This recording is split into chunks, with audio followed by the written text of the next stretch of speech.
வணக்கம் நண்பர்களே. நம்ம முன்னோர்கள் ஒரு பழமொழி சொல்வார்கள், மனம் போனால் மாடு போகும். அதாவது மனம் எங்கே ஓடுகிறதோ வாழ்க்கையும் அங்கேயே இழுத்துச் செல்லப்படும் என்பதுதான் அதன் அர்த்தம். அதுபோல கட்டுப்பாடில்லாத மனம் ஒருபோதும் அமைதியாக இருக்காது. அது எப்போதும் ஓடிக்கொண்டே இருக்கும். ஒரு நேரத்தில் எதிர்காலத்தை பற்றி கவலைப்படச் செய்யும், மற்றொரு நேரத்தில் கடந்த கால நினைவுகளுக்குள் இழுத்துச் செல்லும். நாம் தான் மனதை கட்டுப்படுத்துகிறோம் என்று நினைத்தாலும் உண்மையில் பல நேரங்களில் மனமே நம்மை கட்டுப்படுத்துகிறது. அது நம்மை சிரிக்க வைக்கிறது, அழ வைக்கிறது, பயமுறுத்துகிறது. சில நேரங்களில் நம்மையே நம்மால் தோற்கடிக்க செய்கிறது. கௌதம புத்தர் சொன்னார், தன் மனதை வெற்றி கொள்ளும் மனிதன் முழு உலகத்தையும் வெற்றி கொள்கிறான். ஆனால் உண்மையை சொன்னால் நம்மில் பெரும்பாலானவர்கள் மனத்தின் அடிமைகளாகவே வாழ்கிறோம். மனம் இன்று சோம்பேறியாக இரு என்றால் நாம் அப்படியே செய்கிறோம். கோபப்படு என்றால் உடனே கோபப்படுகிறோம். நான் மிகவும் சோகமாக இருக்கிறேன் என்றால் நாமே சோகத்தில் மூழ்கி விடுகிறோம். இதன் பொருள் என்னவென்றால், மனம் எஜமானனாகிவிட்டது, நாம் அதன் ஊழியர்களாகி விட்டோம். ஆனால் ஆயிரக்கணக்கான ஆண்டுகளுக்கு முன்பே மனிதன் மனத்தின் அடிமையாக அல்ல, அதன் எஜமானனாக வாழ வேண்டும் என்பதை கற்றுக் கொடுத்தவர் புத்தர். சுமார் 2500 ஆண்டுகளுக்கு முன்பு கூறப்பட்ட அந்த ஞானம் இன்றும் அதே அளவுக்கு உண்மையானது. ஏனெனில் ஒரு எளிய உண்மை இருக்கிறது. நீங்கள் உங்கள் மனதை கட்டுப்படுத்தவில்லை என்றால் மனமே உங்களை கட்டுப்படுத்தும். அது மெதுவாக உங்கள் அமைதியையும் உங்கள் கவனத்தையும் உங்கள் சக்தியையும் பறித்துக் கொள்ளும். அதனால் இந்த பயணத்தில் நாம் ஒரு முக்கியமான விஷயத்தை அறிந்து கொள்ளப் போகிறோம். மனதை எப்படி கட்டுப்படுத்துவது, மனதை எஜமானனாக அல்ல ஊழியனாக மாற்றுவது எப்படி, மேலும் புத்தரின் சீடர்கள் பெற்ற அந்த அமைதி மற்றும் சமநிலையை எப்படி நாமும் பெறலாம் என்பதை குறித்து. இது ஒரு சாதாரண மோட்டிவேஷனல் வீடியோ அல்ல, இது ஒரு உள்ளார்ந்த பயணம். உங்கள் மனத்தின் ஆழத்திற்கு செல்லும் ஒரு உண்மையான இன்னர் ஜேர்னி. அந்த பயணத்தில் நீங்கள் உங்களை உண்மையாக அறிந்து கொள்ளப் போகிறீர்கள். ஏனெனில் நினைவில் வைத்துக் கொள்ளுங்கள், புத்தர் வெளியே இல்லை, அவர் உங்கள் உள்ளே இருக்கிறார். ஒரு காலத்தில் மிகப்பெரிய சாம்ராஜ்யத்தை ஆட்சி செய்த ஒரு ராஜா கூட இதே பிரச்சனையால் அவதிப்பட்டார். அவரிடம் அதிகாரமும் இருந்தது, படையும் இருந்தது, அளவில்லா செல்வமும் இருந்தது. ஆனால் ஒரு விஷயம் மட்டுமில்லை, மன அமைதி. ஒரு நாள் அவர் கௌதம புத்தரை தேடி வந்து அவரின் கால்களில் விழுந்து கதறினார், புத்தரே, நான் ஒரு பெரிய நாட்டை ஆள்கிறேன்.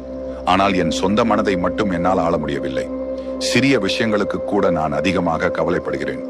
இரவு முழுவதும் யோசித்து யோசித்து என் தலையே வெடிக்கப் போகிற மாதிரி இருக்கிறது. தயவு செய்து என்னை காப்பாற்றுங்கள் என்று அவர் வேண்டினார். அப்போது புத்தர் அமைதியாக சிரித்தார். அந்த ராஜாவை பார்த்து மனதை கட்டுப்படுத்த உதவும் 7 ரகசிய கட்டளைகளை கூறினார். அவை வெறும் வார்த்தைகள் அல்ல, மனம் என்ற அலைபாயும் சக்தியை அடக்கக்கூடிய ஆழமான ஞானம்.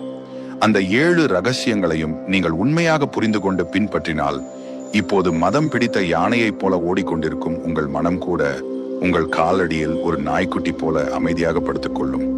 அப்படியென்றால் உங்கள் மனதை வெல்ல நீங்கள் தயாரா? வாருங்கள், அந்த முதல் ரகசியத்தை இப்போது தெரிந்து கொள்வோம். 1. இதுவும் கடந்து போகும் என்ற உண்மையை புரிந்து கொள்ளுங்கள். நண்பர்களே, வாழ்க்கையில் மன அமைதியை காக்க உதவும் மிக ஆழமான உண்மைகளில் ஒன்று இதுவும் கடந்து போகும் என்ற எண்ணம். வாழ்க்கையில் நாம் சந்திக்கும் ஒவ்வொரு நிகழ்வும், அது மகிழ்ச்சியாக இருந்தாலும் துக்கமாக இருந்தாலும் நிரந்தரமாக இருப்பதில்லை. எல்லாமே ஒரு காலத்துக்கு மட்டும்தான். பல நேரங்களில் மனிதன் துக்கத்தில் இருக்கும்போது அது ஒருபோதும் முடிவடையாது போல தோன்றும். ஒரு தோல்வி, ஒரு இழப்பு, ஒரு பிரச்சனை, இவை வந்தவுடன் வாழ்க்கையே இருளாகிவிட்டது என்று நாம் நினைத்து விடுகிறோம். ஆனால் சில நாட்கள் அல்லது சில மாதங்கள் கழித்து திரும்பி பார்த்தால் அந்த துக்கம் மெதுவாக மறைந்து போயிருக்கும். அதே போல் மகிழ்ச்சியும் நிரந்தரமாக இருக்காது, அது கூட காலத்தோடு மாறிவிடும். இதை புரிய வைக்க ஒரு சிறிய கதையை புத்தர் சொன்னதாக கூறப்படுகிறது. ஒரு முறை ஒரு ராஜா தனது வாழ்க்கையில் தொடர்ந்து சந்திக்கும் பிரச்சனைகளால் மிகவும் கவலைப்பட்டிருந்தான். அவன் மனம் எப்போதும் பயத்திலும் கவலையிலும் இருந்தது. அப்போது புத்தர் அவனிடம் ஒரு எளிய அறிவுரையை கூறினார். வாழ்க்கையில் எந்த சூழ்நிலையிலும் இந்த ஒரு வார்த்தையை நினைவில் வைத்துக்கொள், இதுவும் கடந்து போகும். அந்த ராஜா அந்த வார்த்தையை மனதில் வைத்துக் கொண்டான். அவன் வாழ்க்கையில் ஒரு பெரிய தோல்வி ஏற்பட்ட போது அந்த வார்த்தையை நினைத்தான், இதுவும் கடந்து போகும். அந்த நினைவு அவனுடைய மன துக்கத்தை மெதுவாக குறைத்தது. காலம் கடந்த போது அந்த பிரச்சனை உண்மையிலேயே முடிந்துவிட்டது. பின்னர் ஒரு நாள் அந்த ராஜாவுக்கு பெரிய வெற்றி கிடைத்தது. மக்கள் அவனை புகழ்ந்து பேசினர். அந்த நேரத்திலும் அவன் அந்த வார்த்தையை நினைத்தான், இதுவும் கடந்து போகும். அந்த நினைவு அவனை கர்வப்படாமல் காக்க உதவியது. அவன் மனம் சமநிலையுடன் இருந்தது. இந்த கதையின் அர்த்தம் மிகவும் ஆழமானது. வாழ்க்கையில் எந்த நிலையிலும் நாம் அதிகமாக ஆழ்ந்து விட வேண்டாம். துக்கம் வந்தால் அது என்றும் இருக்காது என்று நினைவில் வைத்துக் கொள்ள வேண்டும். அதேபோல் மகிழ்ச்சி வந்தால் அதில் கர்வம் கொள்ளாமல் இருக்க வேண்டும். வாழ்க்கை ஒரு பருவ காலம் போல. மழைக்காலம் வந்தால் அது என்றும் நீடிக்காது. ஒரு நாள் சூரியன் மீண்டும் உதிக்கும். அதேபோல் வெயில் அதிகமாக இருந்தாலும் ஒரு நாள் மழை வந்து குளிர்ச்சியை தரும். வாழ்க்கையிலும் மகிழ்ச்சியும் துக்கமும் மாறி மாறி வரும். இந்த உண்மையை புரிந்து கொண்ட மனிதன் வாழ்க்கையை வேறொரு பார்வையில் பார்க்க ஆரம்பிப்பான். பிரச்சனைகள் வந்தாலும் அவன் உடைந்து போக மாட்டான். வெற்றி வந்தாலும் அவன் கர்வப்பட மாட்டான். அவன் மனம் அமைதியாகவும் சமநிலையுடனும் இருக்கும். நண்பர்களே, வாழ்க்கையில் எதுவாக இருந்தாலும் ஒரு விஷயத்தை மட்டும் நினைவில் வைத்துக் கொள்ளுங்கள். இந்த தருணமும் நிரந்தரமல்ல. இது கூட ஒரு நாள் கடந்து போய்விடும். அந்த உண்மையை மனதில் வைத்துக் கொண்டால் எந்த சூழ்நிலையிலும் உங்கள் மன அமைதியை நீங்கள் காக்க முடியும். இரண்டாவது, மூச்சை கவனியுங்கள். நண்பர்களே, மனதை அமைதியாக்குவதற்கான மிகவும் எளியதும் ஆழமானதுமான ஒரு ரகசியம் மூச்சை கவனிப்பது.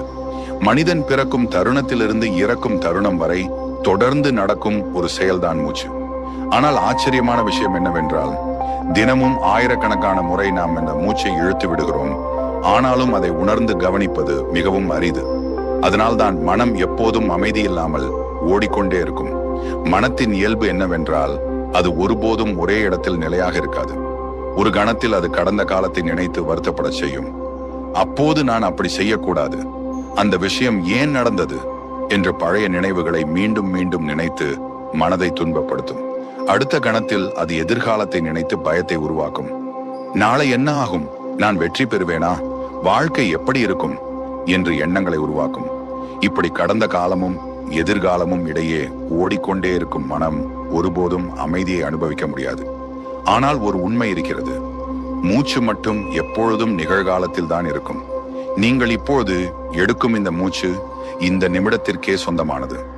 அதனால் தான் புத்தர் தனது சீடர்களுக்கு மனதை அமைதியாக்க மிகவும் சக்தி வாய்ந்த ஒரு பயிற்சியை கற்றுக் கொடுத்தார், மூச்சை கவனிக்கும் தியானம். இதற்காக பெரிய ஏற்பாடுகள் எதுவும் தேவையில்லை. ஒரு அமைதியான இடத்தில் உட்காருங்கள். உங்கள் முதுகை நேராக வைத்துக் கொள்ளுங்கள். பிறகு மெதுவாக கண்களை மூடுங்கள். இப்பொழுது உங்கள் கவனத்தை முழுவதும் உங்கள் மூச்சின் மீது கொண்டு வாருங்கள். மூச்சு உள்ளே வரும்போது அதை கவனியுங்கள். அது உங்கள் மூக்கின் வழியாக உள்ளே வந்து நெஞ்சை நிரப்புகிறது என்பதை உணருங்கள். பின்னர் மூச்சு வெளியே போகும்போது அதையும் கவனியுங்கள். எந்த மாற்றமும் செய்ய வேண்டாம். மூச்சை கட்டுப்படுத்த முயற்சிக்க வேண்டாம். அது எப்படி இயல்பாக இருக்கிறதோ அப்படியே இருக்கட்டும். நீங்கள் செய்ய வேண்டியது ஒன்றே ஒன்று, அதை கவனிப்பது. ஆரம்பத்தில் இது மிகவும் எளிதாக தோன்றலாம். ஆனால் உண்மையில் மனம் உடனே அமைதியாக இருப்பதில்லை. சில வினாடிகளுக்குள் உங்கள் மனம் வேறு எண்ணங்களுக்கு ஓட ஆரம்பிக்கும். இன்னும் செய்ய வேண்டிய வேலை இருக்கிறது, நேற்று நடந்த பிரச்சனை, நாளை என்ன செய்யலாம் என்று பல எண்ணங்கள் தோன்றும். இது தவறு அல்ல, இது மனத்தின் இயல்பு. மனம் ஓடும்போது அதற்காக உங்களை குற்றம் சொல்ல வேண்டாம், கோபப்படவும் வேண்டாம். மெதுவாக மீண்டும் உங்கள் கவனத்தை மூச்சின் மீது கொண்டு வாருங்கள். இந்த சிறிய செயல்தான் மனதை மெதுவாக கட்டுப்பாட்டுக்குள் கொண்டு வரும். ஒரு காட்டு குதிரையை ஒரே நாளில் அடக்க முடியாது. ஆனால் தினமும் மெதுவாக பயிற்சி கொடுத்தால் அது ஒரு நாள் அமைதியாகிவிடும். மனமும் அதுபோலதான். தினமும் சில நிமிடங்கள் மூச்சை கவனிக்கும் இந்த பயிற்சியை செய்தால் மனத்தின் வேகம் மெதுவாக குறைய ஆரம்பிக்கும். நீங்கள் இதை சில நாட்கள் தொடர்ச்சியாக செய்தால் ஒரு மாற்றத்தை கவனிக்க ஆரம்பிப்பீர்கள். முன்பு சிறிய விஷயங்களுக்கே பதட்டம் அடைந்த மனம் மெதுவாக அமைதியாகும். சிந்தனைகள் தெளிவாகும். உடலும் லேசாக இருக்கும். உள்ளே ஒரு அமைதி, ஒரு நிலைத்தன்மை உருவாகும். ஏனெனில் நண்பர்களே, மூச்சுதான் மனத்துக்கும் உடலுக்கும் இடையிலான பாலம். நீங்கள் கோபமாக இருக்கும்போது உங்கள் மூச்சு வேகமாக இருக்கும். நீங்கள் பயப்படும் போது மூச்சு சீரற்றதாக இருக்கும். ஆனால் நீங்கள் அமைதியாக இருக்கும் போது மூச்சும் மெதுவாகவும் ஆழமாகவும் இருக்கும். அதனால் மூச்சை கவனிப்பதன் மூலம் நீங்கள் நேரடியாக மனதை அமைதியாக்க முடியும். இதற்காக ஒரு நாள் முழுவதும் நேரம் தேவையில்லை. தினமும் 5 முதல் 10 நிமிடங்கள் மட்டும் இந்த பயிற்சியை செய்யுங்கள். காலையில் எழுந்ததும் அல்லது இரவு தூங்குவதற்கு முன் அமைதியாக உட்கார்ந்து மூச்சை கவனியுங்கள். சில நாட்களில் நீங்கள் ஒரு பெரிய மாற்றத்தை உணர ஆரம்பிப்பீர்கள். முன்பு கட்டுப்பாடில்லாமல் ஓடிய மனம் மெதுவாக அமைதியாகி உங்கள் கட்டுப்பாட்டுக்குள் வர ஆரம்பிக்கும். அப்போதுதான் நீங்கள் உணர்வீர்கள், உண்மையான அமைதி வெளியில் இல்லை, அது உங்கள் உள்ளேயே இருக்கிறது என்று. மூன்றாவது, பழைய காயங்களை விடுங்கள். நண்பர்களே, மனிதன் மன அமைதியை இழக்கும் மிகப்பெரிய காரணங்களில் ஒன்று பழைய காயங்களை மனதில் பிடித்து கொண்டிருப்பது. வாழ்க்கையில் யாராவது நம்மை காயப்படுத்தி இருக்கலாம், நம்மை அவமதித்திருக்கலாம், நம்மை புரிந்து கொள்ளாமல் தவறாக நடந்து கொண்டிருக்கலாம். சில நேரங்களில் நம்மால் மிகவும் நம்பப்பட்ட மனிதர்களே நம்மை ஏமாற்றியிருக்கலாம். அந்த சம்பவங்கள் நடந்த தருணத்துல அது நம்முடைய மனதிலே ஒரு காயத்தை உருவாக்கும். ஆனால் அந்த காயம் வருடங்கள் கடந்தும் ஆறாமல் இருப்பதற்கான காரணம் அந்த சம்பவம் அல்ல. அதை நாம் மீண்டும் மீண்டும் நினைத்து மனதில் உயிருடன் வைத்திருப்பதுதான். ஒரு காயம் உடலில் ஏற்பட்டால் சில நாட்கள் அல்லது சில வாரங்களில் அது ஆறிவிடும். ஆனால் மனதில் ஏற்பட்ட காயம் வேறுபட்டது. அதை நாம் தினமும் நினைத்து கிளறிக்கொண்டே இருந்தால் அது ஒருபோதும் ஆறாது. உண்மையில் அந்த ஒரு சம்பவம் சில நிமிடங்கள் அல்லது சில மணி நேரம் மட்டுமே நடந்திருக்கலாம். ஆனால் அந்த நினைவை நாம் பல வருடங்கள் சுமந்து கொண்டு வாழ்கிறோம். இதனால் பாதிக்கப்படுவது அந்த மனிதர் அல்ல, நாம் தான். இதற்கு புத்தர் ஒரு எளிய ஆனால் ஆழமான உதாரணம் கூறினார். ஒரு நாள் அவர் ஒரு ராஜாவிடம் ஒரு தண்ணீர் நிரம்பிய குவளை கையில் பிடிக்க சொன்னார். ராஜா அதை சில நிமிடங்கள் பிடித்து வைத்திருந்தார். புத்தர் கேட்டார், கனமாக இருக்கிறதா? ராஜா சொன்னார், இல்லை, மிகவும் லேசாக இருக்கிறது. பிறகு புத்தர் சொன்னார், அதை 1 மணி நேரம் பிடித்துக் கொண்டிருங்கள். சில நேரம் கழித்து ராஜாவின் கை வலிக்க ஆரம்பித்தது. அதே குவளைதான், அதே எடைதான். ஆனால் அதை நீண்ட நேரம் பிடித்து வைத்திருப்பதால் தான் வலி அதிகரித்தது. அப்போது புத்தர் சொன்னார், மனதில் வைத்திருக்கும் கோபமும் வருத்தமும் இந்த குவளை போலதான். அதை சில நிமிடங்கள் நினைத்தால் பிரச்சனை இல்லை. ஆனால் அதை தினமும் பிடித்து வைத்துக் கொண்டால் அது நம்மையே துன்பப்படுத்தும். நண்பர்களே, கடந்த காலத்தில் நடந்த விஷயங்களை மாற்ற யாராலும் முடியாது. நேற்று நடந்ததை இன்று திருத்த முடியாது. ஆனால் அந்த நினைவுகளை நாம் எப்படி பார்க்க வேண்டும் என்பதை மாற்ற முடியும். பலர் நான் அவனை ஒருபோதும் மன்னிக்க மாட்டேன் என்று சொல்லுவார்கள். ஆனால் உண்மையில் மன்னிப்பது அந்த மனிதருக்காக அல்ல, அது நம்முடைய மன அமைதிக்காக. நாம் கோபத்தையும் வருத்தத்தையும் மனதில் பிடித்துக் கொண்டிருப்பது மற்றவரை தண்டிப்பதற்காக நாமே விஷம் குடிப்பது போல. பழைய காயங்களை பிடித்துக் கொண்டு இருப்பது ஒரு கனமான சுமையை தோளில் சுமந்து கொண்டு வாழ்வது போல. ஆரம்பத்தில் அது பெரிய சுமையாக தெரியாமல் இருக்கலாம். ஆனால் காலம் செல்ல செல்ல அது நம்மை சோர்வடைய செய்யும். மனம் சலிப்பாக இருக்கும். சின்ன விஷயங்களுக்கே கோபம் வரும். உள்ளே ஒரு அமைதியின்மை இருக்கும். காரணம், நாம் இன்னும் கடந்த காலத்தை விடவில்லை. ஒரு பறவை வானத்தில் உயர பறக்க வேண்டும் என்றால் அதன் கால்களில் கட்டியிருக்கும் கயிறை வெட்ட வேண்டும். அந்த கயிறு இருக்கும் போது அது எவ்வளவு முயற்சி செய்தாலும் உயர பறக்க முடியாது. அதுபோல வாழ்க்கையில் முன்னேற வேண்டும் என்றால் மனத்தில் கட்டியிருக்கும் பழைய காயங்களை விட வேண்டும். அதை விடும் தருணத்தில் மனம் மிகவும் லேசாக மாறும். இதற்காக நீங்கள் ஒரு சிறிய விஷயத்தை நினைவில் வைத்துக் கொள்ள வேண்டும். வாழ்க்கையில் நடந்த ஒவ்வொரு சம்பவமும் நம்மை ஏதோ ஒன்றை கற்றுக் கொடுக்கத்தான் வருகிறது. சிலர் நம்முடைய வாழ்க்கையில் வருவது நம்மை மகிழ்ச்சியாக்க, சிலர் வருவது நம்மை புத்திசாலியாக்க. அந்த அனுபவத்திலிருந்து பாடம் கற்றுக்கொண்டு அந்த காயத்தை விட்டு விடுங்கள். நீங்கள் மனதில் வருடங்களாக சுமந்து கொண்டிருக்கும் ஒரு வருத்தம் இருக்கலாம். இன்று அந்த சுமையை கீழே வைக்கும் நாள் ஆகட்டும். யாராவது உங்களை காயப்படுத்தி இருந்தால் அவர்களை மனதிற்குள் மன்னித்து விடுங்கள். அது அவர்களுக்காக அல்ல, உங்களுக்காக. ஏனில்ல நண்பர்களே, கடந்த காலம் ஒரு பாடம் மட்டும், அது ஒரு சிறை இல்லை. நீங்கள் அதை பிடித்து வைத்துக் கொண்டால் அது உங்களை கட்டி வைக்கும். ஆனால் அதை விடுவித்தால் உங்கள் மனம் சுதந்திரமாகிவிடும். நேற்று முடிந்து விட்டது, நாளை இன்னும் வரவில்லை. உங்கள் வாழ்க்கையை மாற்றும் சக்தி இருக்கும் ஒரே தருணம் இன்றே. பழைய காயங்களை விடும்போதுதான் மனம் சுதந்திரமாகி உண்மையான அமைதியை அனுபவிக்க ஆரம்பிக்கும். 4வது, உடலை கவனியுங்கள். நண்பர்களே, பலர் மன அமைதியை பற்றி பேசும்போது ஒரு முக்கியமான உண்மையை மறந்து விடுகிறார்கள். அது என்னவென்றால், மனமும் உடலும் ஒன்றோடொன்று ஆழமாக இணைந்தவை. உடல் எப்படி இருக்கிறதோ மனமும் அதை போலவே செயல்படும். உடல் சோர்வாக இருந்தால் மனமும் சோர்வாக இருக்கும். உடல் பலமாக இருந்தால் மனமும் உறுதியானதாக இருக்கும். ஒரு எளிய விஷயத்தை கவனித்து பாருங்கள். நீங்கள் பல நாட்கள் சரியாக தூங்காமல் இருந்தால் என்ன ஆகும்? உடனே மனம் சோர்வாகிவிடும். சிறிய விஷயங்களுக்கே கோபம் வரும். கவனம் குறையும். எந்த வேளையிலும் ஆர்வம் இருக்காது. இதன் காரணம் மனம் அல்ல, உடல் ஓய்வை இழந்ததுதான். அதுபோல சரியான உணவு இல்லாமல் இருந்தால் உடல் பலவீனமாகும். அதன் தாக்கம் நேராக மனத்திலும் தெரியும். அதனால்தான் புத்தர் ஒரு முக்கியமான உண்மையை கற்றுக் கொடுத்தார். மன அமைதியை பெற வேண்டும் என்றால் முதலில் உடலை கவனிக்க வேண்டும். புத்தர் இதை ஒரு போர் தேருடன் ஒப்பிட்டார். ஒரு போரில் வெற்றி பெற தேரோட்டி மிகவும் திறமையானவனாக இருக்கலாம். ஆனால் அந்த தேரின் சக்கரம் உடைந்திருந்தால் அல்லது குதிரை பலவீனமாக இருந்தால் அந்த போரில் வெற்றி பெற முடியாது. அதுபோல மனம் எவ்வளவு வலிமையாக இருக்க வேண்டும் என்றாலும் உடல் பலவீனமாக இருந்தால் அது சாத்தியமில்லை.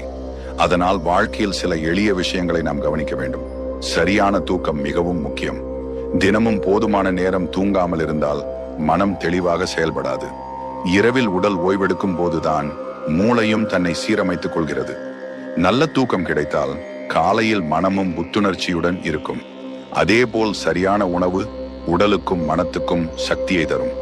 மிக அதிகமாக சாப்பிடுவது அல்லது சரியான உணவு இல்லாமல் இருப்பது இரண்டும் உடலை பாதிக்கும். இயற்கையான உணவு, சமநிலையான உணவு இவை உடலை ஆரோக்கியமாக வைத்துக் கொள்கின்றன. உடல் ஆரோக்கியமாக இருந்தால் மனமும் தெளிவாக இருக்கும். மற்றொரு முக்கியமான விஷயம் உடற்பயிற்சி. உடல் அசையாமல் இருந்தால் அது மெதுவாக பலவீனமாகிவிடும். தினமும் சிறிது நேரம் நடந்தாலும் உடற்பயிற்சி செய்தாலும் அல்லது யோகா செய்தாலும் உடலில் சக்தி அதிகரிக்கும். உடலில் சக்தி அதிகரித்தால் மனமும் சுறுசுறுப்பாக மாறும். நண்பர்களே, ஒரு வீட்டின் அடித்தளம் பலமாக இருந்தால்தான் அந்த வீடு பல ஆண்டுகள் உறுதியாக நிற்கும். உடல்தான் வாழ்க்கையின் அடித்தளம். அந்த அடித்தளம் பலமாக இருந்தால் மனமும் உறுதியுடன் இருக்கும். அதனால் மன அமைதியை தேடும் போது உடலை கவனிக்காமல் விடாதீர்கள். சரியான தூக்கம், நல்ல உணவு, ஒழுங்கான வாழ்க்கை, சிறிய உடற்பயிற்சி, இந்த எளிய பழக்கங்கள் உங்கள் உடலையும் மனத்தையும் மாற்றும் சக்தி கொண்டவை. ஏனெனில் நண்பர்களே, ஆரோக்கியமான உடலில் தான் ஆரோக்கியமான மனம் உருவாகும். உடலை கவனித்தால் மனம் தானாகவே உறுதியும் அமைதியும் பெற ஆரம்பிக்கும். 5வது, மௌனத்தின் சக்தியை அறியுங்கள். நண்பர்களே, வாழ்க்கையில் மனிதன் கற்றுக்கொள்ள வேண்டிய மிக முக்கியமான திறன்களில் ஒன்று மௌனமாக இருப்பதற்கான அறிவு. பெரும்பாலும் நாம் நினைப்பது என்னவென்றால், எதற்கும் உடனே பதில் சொல்ல வேண்டும், யாராவது நம்மை குறை கூறினால் உடனே எதிர்த்து பேச வேண்டும் என்று. ஆனால் வாழ்க்கையின் உண்மை என்னவென்றால், எல்லா நேரங்களிலும் பேசுவது அறிவு அல்ல. சில நேரங்களில் பேசாமல் இருப்பதே மிகப்பெரிய அறிவும் மிகப்பெரிய வலிமையும் ஆகும். ஒரு மனிதன் கோபத்தில் இருக்கும் போது அவன் பேசும் வார்த்தைகள் பெரும்பாலும் அவன் இதயத்தின் உண்மையான எண்ணங்கள் அல்ல, அந்த தருணத்தின் உணர்ச்சிகளே. அந்த கோபம் சில நிமிடங்களில் மறைந்து போகலாம். ஆனால் அந்த நேரத்தில் பேசப்பட்ட வார்த்தைகள் மற்றவர்களின் மனதில் நீண்ட கால காயத்தை ஏற்படுத்திவிடும். அதனால் தான் பல உறவுகள் ஒரு சிறிய வார்த்தையால் உடைந்து போகின்றன. ஒரு நிமிட கோபத்தில் சொல்லப்பட்ட வார்த்தை பல வருட உறவை கூட உடைத்துவிடும். அதனால் தான் புத்தர் ஒரு முக்கியமான அறிவுரையை கூறினார். பேசுவதற்கு முன் 3 விஷயங்களை யோசிக்க வேண்டும். அது உண்மையா? அது தேவையா? அது நல்லதா? இந்த 3 கேள்விகளுக்கும் பதில் ஆம் என்றால் மட்டுமே அந்த வார்த்தையை பேச வேண்டும். இல்லையெனில் மௌனம் மிகவும் நல்லது. மௌனம் என்பது பலவீனம் அல்ல. பலர் நினைப்பது என்னவென்றால், பேசாமல் இருப்பவன் பயந்தவன் அல்லது பலவீனமானவன் என்று. ஆனால் உண்மையில் அதற்கு மாறாக மௌனம் என்பது மனவலிமையின் அடையாளம். ஒருவர் உங்களை தூண்டினால் உடனே கோபத்தில் பதில் சொல்லுவது மிகவும் எளிது.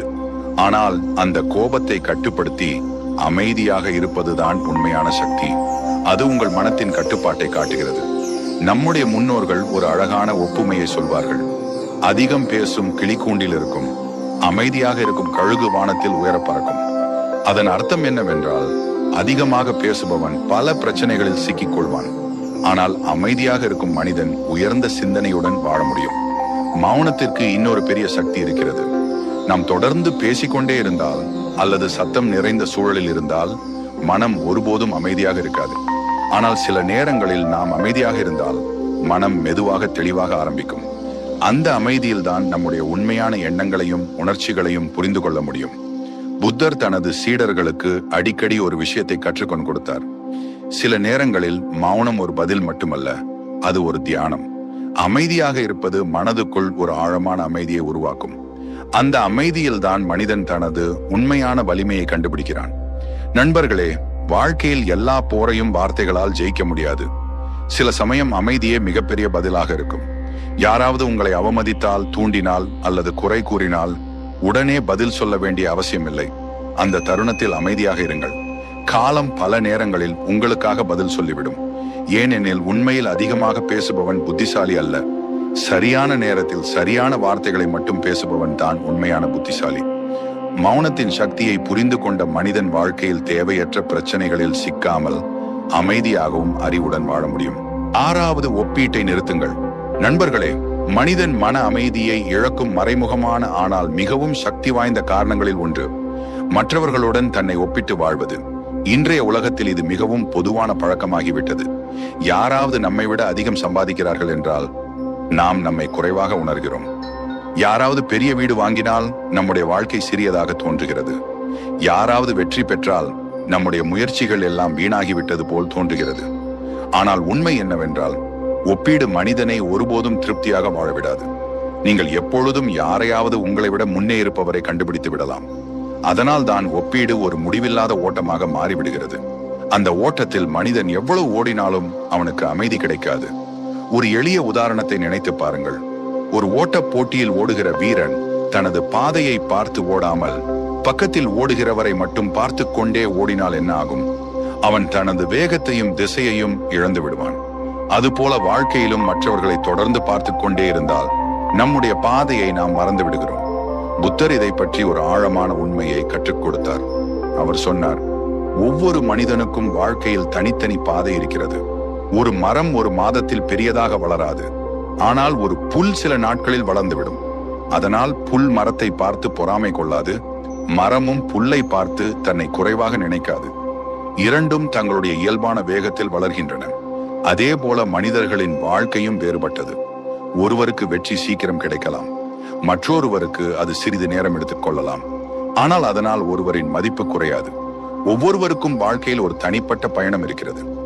இன்றைய காலத்தில் சமூக வலைத்தளங்கள், சோசியல் மீடியா இந்த ஒப்பீட்டை இன்னும் அதிகமாக உருவாக்குகின்றன. நாம் இனி மற்றவர்களின் வாழ்க்கையின் சிறந்த தருணங்களை மட்டும் பார்க்கிறோம். அவர்களின் வெற்றி, மகிழ்ச்சி, வசதி. ஆனால் அவர்கள் சந்தித்த கஷ்டங்களையும் போராட்டங்களையும் நாம் பார்க்கவில்லை. அதனால் மற்றவர்களின் வாழ்க்கை முழுவதும் பெர்ஃபெக்ட் என்று தோன்றுகிறது. ஆனால் உண்மையில் ஒவ்வொரு மனிதனின் வாழ்க்கையிலும் சவால்கள் இருக்கின்றன. நண்பர்களே, வாழ்க்கையில் அமைதியாக வாழ ஒரு முக்கியமான பழக்கத்தை உருவாக்க வேண்டும். உங்கள் கவனம் உங்கள் வாழ்க்கையின் மீது இருக்க வேண்டும். நீங்கள் நேற்று இருந்த இடத்தை விட இன்று சிறிது முன்னேறியுள்ளீர்களா? உங்கள் திறமைகள் வளர்ந்துள்ளதா? உங்கள் வாழ்க்கை மெதுவாக முன்னேறுகிறதா என்பதையே பாருங்கள். ஒரு விதை என்று விதைக்கப்பட்டால் அது நாளை பெரிய மரமாக மாறாது. அது மெதுவாக வளர வேண்டும். அதுபோல வாழ்க்கையிலும் வெற்றி ஒரு பயணம். அதற்கு பொறுமையும் முயற்சியும் தேவை. நீங்கள் மற்றவர்களுடன் உங்களை ஒப்பிடுவதை நிறுத்தும் தருணத்தில் ஒரு பெரிய சுதந்திரத்தை உணர்வீர்கள். மனம் லேசாக மாறும். தேவையற்ற பொறாமை குறையும். உங்கள் கவனம் முழுவதும் உங்கள் வளர்ச்சியின் மீது இருக்கும். ஏனெனில் நண்பர்களே, மற்றவர்களுடன் போட்டியிடும் வாழ்க்கை ஒருபோதும் அமைதியை தராது. ஆனால் நேற்று இருந்த உங்களுடன் போட்டியிடும் வாழ்க்கை உங்களை மெதுவாக வெற்றிக்கும் அமைதிக்கும் கொண்டு செல்லும். 7வது, நிகழ்காலத்தில் வாழுங்கள். நண்பர்களே, மனிதன் அதிகமாக கவலைப்படுவதற்கும் அதிகமாக சிந்தித்து மன அமைதியை இழப்பதற்கும் முக்கியமான காரணம் அவன் மனம் நிகழ்காலத்தில் இல்லாமல் இருப்பதுதான். பெரும்பாலும் மனிதன் 2 இடங்களில் தான் வாழ்கிறான். கடந்த கால நினைவுகளில் அல்லது இன்னும் வராத எதிர்காலத்தின் கவலைகளில். ஆனால் உண்மையில் இந்த 2லும் வாழ்க்கை இல்லை. கடந்த காலம் ஏற்கனவே முடிந்துவிட்டது. அதில் நடந்த தவறுகள், வருத்தங்கள், தோல்விகள், அவற்றை நாம் மீண்டும் மாற்ற முடியாது. ஆனால் பலர் தினமும் அந்த பழைய நினைவுகளை நினைத்து மனதை துன்பப்படுத்தி கொண்டே இருக்கிறார்கள். அப்படி செய்திருந்தால் நல்லதாக இருந்திருக்கும், அந்த முடிவை எடுத்திருக்க கூடாது என்று எண்ணிக்கொண்டே இருப்பார்கள். ஆனால் அந்த எண்ணங்கள் கடந்த காலத்தை மாற்றாது. அது நம்முடைய இன்றைய அமைதியை மட்டும் கெடுக்கிறது. அதே போல் எதிர்காலம் இன்னும் வராத ஒன்று. நாளை என்ன நடக்கும் என்று யாருக்கும் முழுமையாக தெரியாது. இருந்தாலும் மனிதன் எதிர்காலத்தை பற்றி தொடர்ந்து கவலைப்படுகிறான். நான் வெற்றி பெறுவேனா? என்ன ஆகும்? ஏதாவது தவறு நடந்தால் என்று எண்ணிக்கொண்டே இருப்பான். இந்த பயமும் கவலையும் மனதில் அதிக சிந்தனையை உருவாக்குகிறது. ஆனால் உண்மை என்னவென்றால், நமக்குள்ள ஒரே நிஜமான நேரம் இந்த தருணம் மட்டும்தான். நாம் இப்போது வாழும் இந்த நிமிடம்தான் வாழ்க்கையின் உண்மையான பகுதி. புத்தர் இதை மிகவும் அழகாக விளக்கினார். ஒரு முறை அவர் ஒரு ராஜாவுக்கு ஒரு திராட்சை பழத்தை கொடுத்தார். ராஜா அதை சாப்பிட்டார். ஆனால் அதன் சுவையை உணரவில்லை. ஏனெனில் அவன் மனம் அடுத்த கேள்வியை பற்றி யோசித்துக் கொண்டிருந்தது.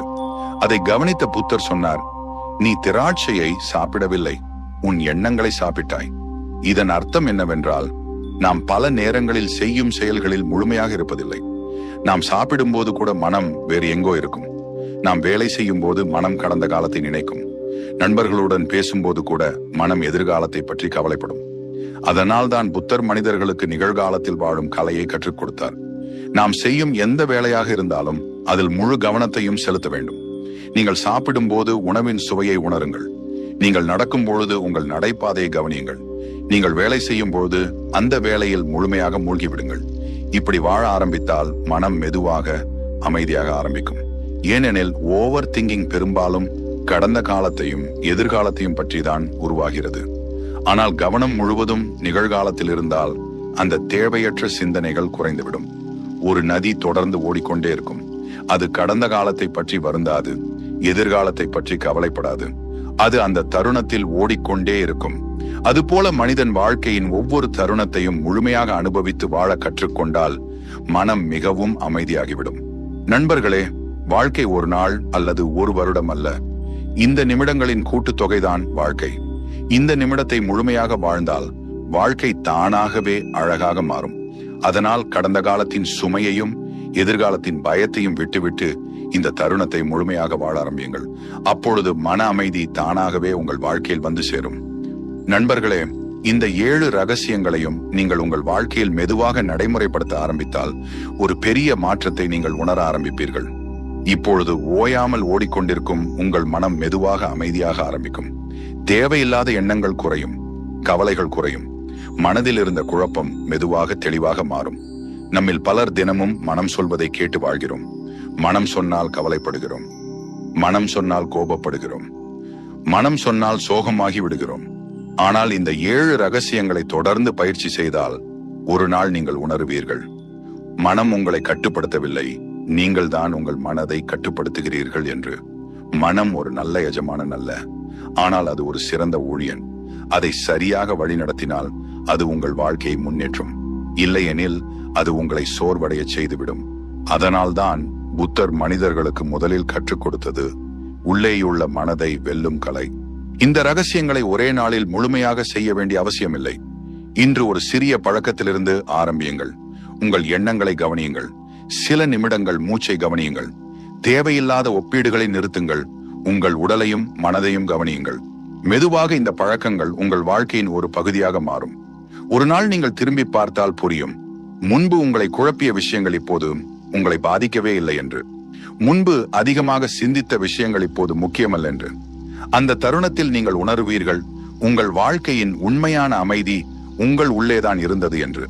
நண்பர்களே, வெளியில் உள்ள உலகத்தை மாற்றுவது எப்போதும் சுலபமல்ல. ஆனால் உங்கள் மனதை மாற்றுவது உங்கள் கையில் இருக்கிறது. அந்த மாற்றத்தை இன்று தொடங்குங்கள். இந்த வீடியோ உங்களுக்கு பயனுள்ளதாக இருந்தால் லைக் செய்யுங்கள். இப்படிப்பட்ட ஆழமான வாழ்க்கை ஞான வீடியோக்களுக்கு சப்ஸ்கிரைப் செய்து பெல் ஐகான் அழுத்துங்கள். இந்த 7 ரகசியங்களில் நீங்கள் முதலில் நடைமுறைப்படுத்த போகும் ரகசியம் எது? கமெண்டில் எழுதுங்கள். உங்கள் மனதை நீங்கள் வென்றால் வாழ்க்கை தானாகவே உங்கள் பக்கம் திரும்பும். நன்றி, வணக்கம்.